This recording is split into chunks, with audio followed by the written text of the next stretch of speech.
জল, একটুকু জল। পিপাসায় আমার কণ্ঠনালী শুকিয়ে আছে, সারা শরীর শুধু অবশ হয়ে আছে।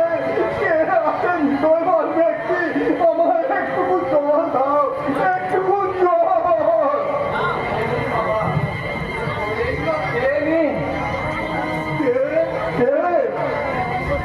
না, আজ এক সপ্তাহ হলো এক বিন্দু জল পর্যন্ত পৌঁছায়নি, আর থালা ভর্তি খাবার নিয়ে আমার সঙ্গে রসিকতা করতে এসেছ। রসিকতা করতে আমি আসিনি। আমার সামনে থেকে নিয়ে দাও, চলে যাও বলছি।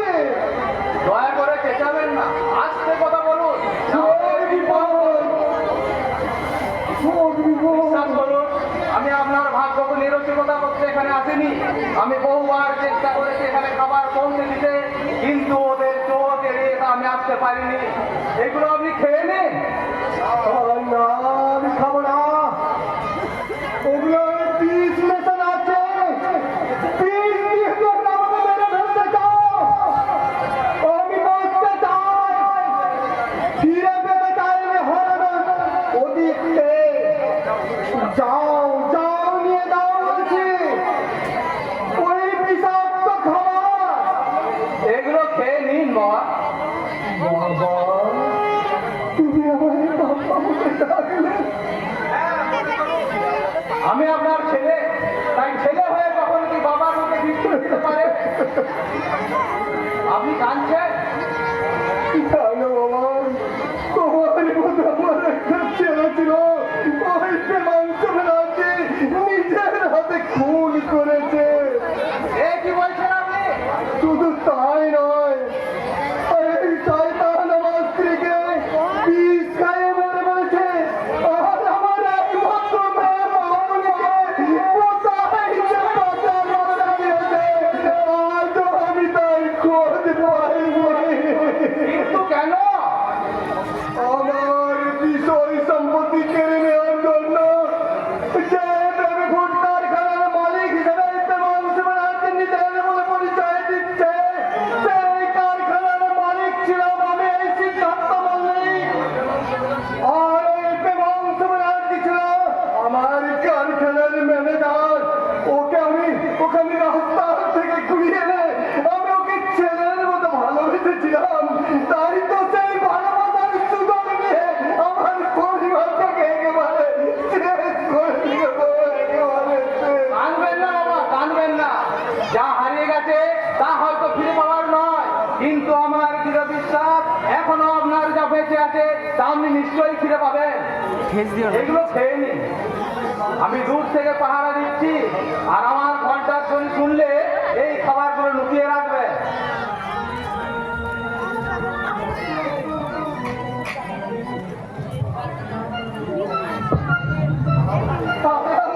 রুটি কতদিন আমি পেট ভরে খাইনি, আমি পেট ভর্তি করে খাবো। পেট ভরে খাবো।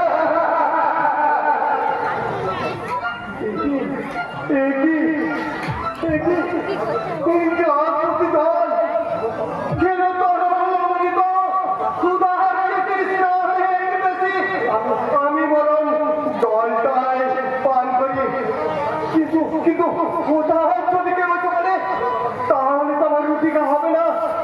আমি বরং রুটিগুলো শীঘ্র খেয়ে ফেলি।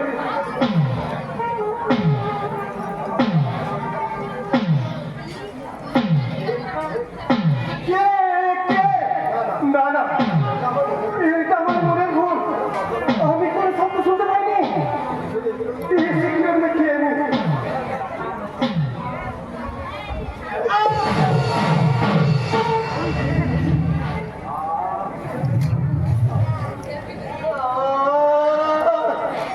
ওই 7 দিন হলো এক বিন্দু জল পর্যন্ত আমার ঘরে পৌঁছেনি।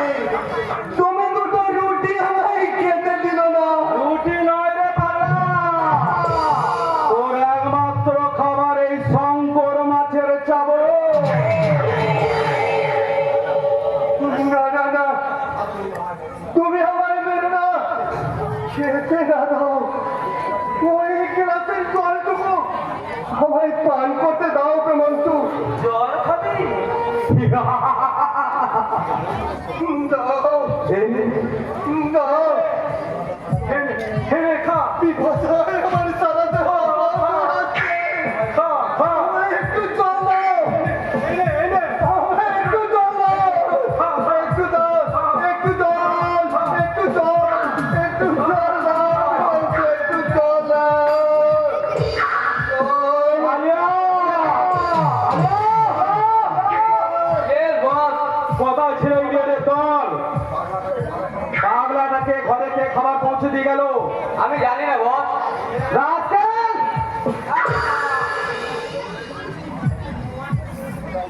কোথায় ছিলি তোরা?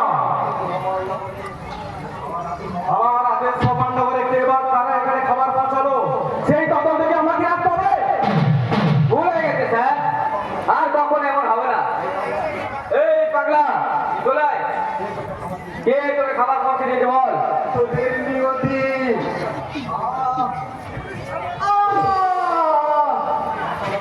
এখনো বল, কে তোকে খাবার পৌঁছে দিয়ে গেছে? আমি বলবো না, আমি কোনো কথাই বলবো না। তবে রে পাগলা,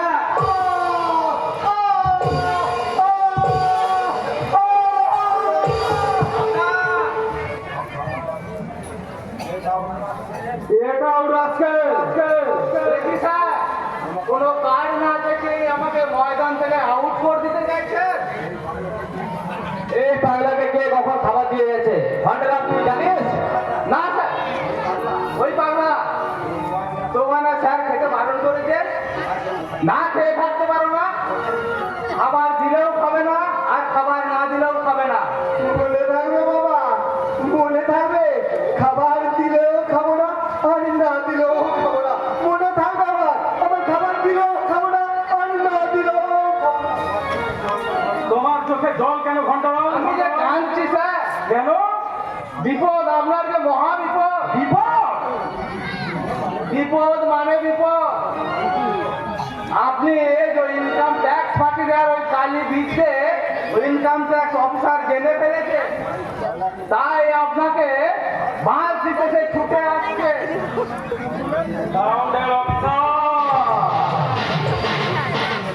তুমি না জেনে বাঘের গোহায় প্রবেশ করেছো, কিন্তু তুমি জানো না এই রয়্যাল বেঙ্গল টাইগারকে শিকার করা এত সম্ভব নয়। কালিয়া! Yes, boss! এই ইনকাম ট্যাক্স অফিসারকে আমি আমার প্রথম অস্ত্র দিয়ে ঘায়েল করার চেষ্টা করব, আর তা যদি না হয় তাহলে তুমি আমার দ্বিতীয় অস্ত্র নিক্ষেপ করবে। কেমন? যাও boss! আমার চলার পথে কোথা থেকে যে কাটা গজে এলো তা আমি ঠিক বুঝতে পারছি না। ওরা বুঝি জানে না যে প্রেমাংশ ব্যানার্জির গোটা শরীরটা বর্ম দিয়ে ঢাকা। এই বর্মকে ভেদ করে আর শরীরটাকে ক্ষত বিক্ষত করতে পারে না। আপনার ভুল ধারণা মিস্টার ব্যানার্জি। আপনি income tax officer mister Ghoshal. আরে আসুন আসুন মিস্টার ঘোষাল, আসুন। কি সৌভাগ্য আমার। তা বলুন, আপনার জন্য আমি কি করতে পারি? ধন্যবাদ মিস্টার ব্যানার্জি। আমি একবার আপনার অডিটগুলো চেক আপ করতে চাই। কিন্তু এগুলো তো আগের অফিসারের অডিটগুলো চেক আপ করে গেছে স্যার। এর আগের অফিসার সাথে আপনি যা অডিট পেশ করেছেন তার প্রমাণ যথাসময়ে আপনি করতেই পারেন। আমি বলছিলাম কি, আপনার কথা আমি কোনো কথা শুনতে রাজি নই। দীর্ঘ 2 বছর আপনি ট্যাক্স ফাঁকিতে বিজনেস করে গেছে, নথি দেওয়া সত্ত্বেও ইনকাম ট্যাক্সের ফাইল অডিট করেনি। তাই আপনাকে 24 ঘন্টা টাইম দিয়ে গেলাম। 24 ঘন্টার মধ্যে আন্ডু অডিট পেশ করুন, নাহলে হাইকোর্ট পদক্ষেপ নিতে আমরা বাধ্য হবো। Just 2 minutes, Mr. Gopal. আমি বলছিলাম কি, হ্যাঁ বলুন। সরকারকে যে ট্যাক্সগুলো আমি দিই সেগুলো যদি আমি আপনাকে দিয়ে দিই, আসুন না আমরা একে অপরে বন্ধুত্বের হাত ধরেছি, আমাদের ভবিষ্যৎটাকে আরো নিজেদের মধ্যে উজ্জ্বল করে তুলি। আমার ভবিষ্যতের জন্য সরকার আমাকে মাসে মাসে ভবিষ্যৎটা কলঙ্কিত করতে চাই না। আপনি কিন্তু ভুল করছেন মিস্টার ঘোষাল। এরকম ভুল আমি জীবনে অনেকবার করেছি মিস্টার ব্যানার্জি, তার জন্য আমি গর্বিত। আর সুযোগ পেলে এই ভুল আমি আরো করতে চাই।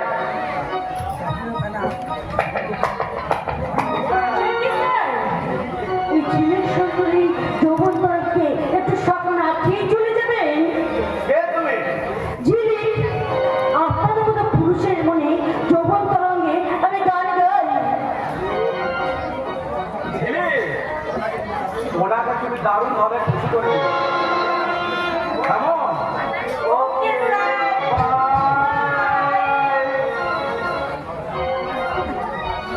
সংসার করে উঠবে নাকি? তোমাকে আমি ছাড়াবো না রে। আমিও তোমাকে ছাড়বো না ডার্লিং। ঠিক এমনি ভাবে দু হাতে করে আমি সারা রাত তোমাকে বুকে ধরে রাখবো। লজ্জা কেন ডার্লিং?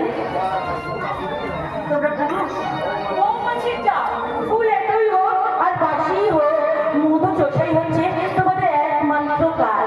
এসো মধুকর, এই সঞ্চিত মধুটুকু তুমি পান করে যাও। ফুল যদি সত্যিকারের ফুল হয় সে দেবতার স্থান পায় না রে। আর যে ফুল দানবের কামনায় ফুলবাড়িতে গন্ধ ছড়ায় সে ফুল নয়, সে মুখো মুখো ফুল।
ছি! তুমি না বাঙালির মেয়ে, তোমার লজ্জা করে না একটা বাঙালি মেয়ে হয়ে নিজেকে পরপুরুষের কাছে বিলিয়ে দিতে? যে বাঙালির মেয়েরা পরপুরুষের স্পর্শকে সতীত্ব মর্যাদা দান হিসেবে গণ্য করে এই বাঙালির মেয়ে হয়ে তুমি নিজের সতীত্বকে বুঝে না। তোমার নারীত্ব, তোমার নারী, তোমার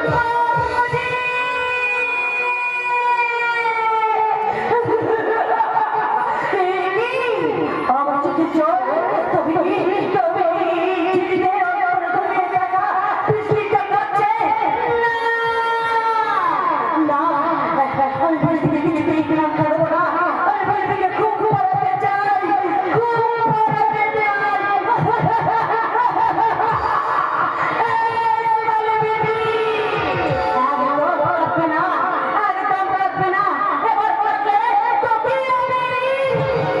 মিস্টার ভগল ঠিক কোথায় ছিলে? চলে গেছে স্যার। চলে গেছে? ওকে তুমি ধরে রাখতে পারলে না? এই তোমার ক্ষমতা, ক্ষমতা। কি করবো স্যার? লোকটা যে আপনার মতো চামার নয়। চামার না হলে কি স্যার চামড়ার সাথে বোঝে স্যার।